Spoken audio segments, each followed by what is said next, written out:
First ஒரு தாய் குழந்தைக்கு பால் கொடுக்கும்போது ஃபர்ஸ்ட் அவங்களுக்கு குழந்தைங்களை எப்படி கரெக்டாக பிடிக்கிறதுனே தெரியறதில்ல. தாய்ப்பால் கொடுக்குற பொசிஷன்ஸ் பற்றி பார்த்துக்கலாம். ஃபர்ஸ்ட் தாய்ப்பால் கொடுக்கறதுக்கு முன்னாடி அம்மா ரொம்ப கம்ஃபர்டபுளாக இருக்கணும். ஃபர்ஸ்ட் அவங்க உட்காந்துட்டு இருக்கிறதுக்கு நல்ல பேக் சப்போர்ட்டாக இருக்கணும். இந்த மாதிரி சேர்ல உட்காரும் போது நல்லா அவங்க பின்னாடி ஏஞ்சி உட்காந்து பேக் நல்லா சப்போர்ட் இருக்கணும். அதே மாதிரி கால் ரொம்ப தூக்கிட்டு இருந்ததுன்னா கீழே ஒரு ஸ்டூல் வச்சு அதுக்கு சப்போர்ட் பண்ணணும். பேபியை ஹோல்ட் பண்ணும் போது அம்மா குழந்தைய நல்லா மேலே அணைச்சு பிடிச்சிக்கணும்.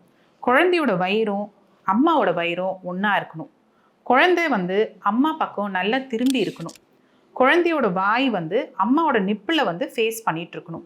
அதே மாதிரி இந்த ஹேண்ட் சப்போர்ட் ஃபுல் பேக்கை ஒரு ஸ்ட்ரெயிட் லைனில் வச்சிருக்கிற மாதிரி பார்த்துக்கணும். இங்கே லோவர் பாட்டமை சப்போர்ட் பண்ணணும். ஸோ ஒரு ஹேண்ட்லேயே மதருக்கு ஃபுல் பேபியோட கண்ட்ரோல் இருக்கும். அண்ட் பேபியோட நெக் இந்த எல்போவில் இருக்கிற இந்த ஸ்பேஸில் நல்லா படிஞ்சிருக்கும். ஸோ இந்த பொசிஷன் தான் ஃபர்ஸ்ட் பொசிஷன் நம்ம சொல்லி கொடுக்குறது. It is a most convenient position for newborn mothers. அப்போ தான் அவங்க எடுப்பாக பிடிச்சி பால் கொடுக்கலாம். ஒரு சைடு மட்டும் அவங்களுக்கு கன்வீனியண்ட்டாக இல்லாமல் ரெண்டு சைடும் பழகிக்கணும். ஏன்னா பால் நம்ம ரெண்டு சைடும் ஈக்குவலாக கொடுக்க பழகணும். ஸோ எல்லாருக்குமே லெஃப்ட் சைடு ரொம்ப எடுப்பாக இருக்கும், ஆனால் ரைட் சைடு கொஞ்சம் கஷ்டமாக இருக்கும். ஸோ அது பழக பழக வந்துடும்.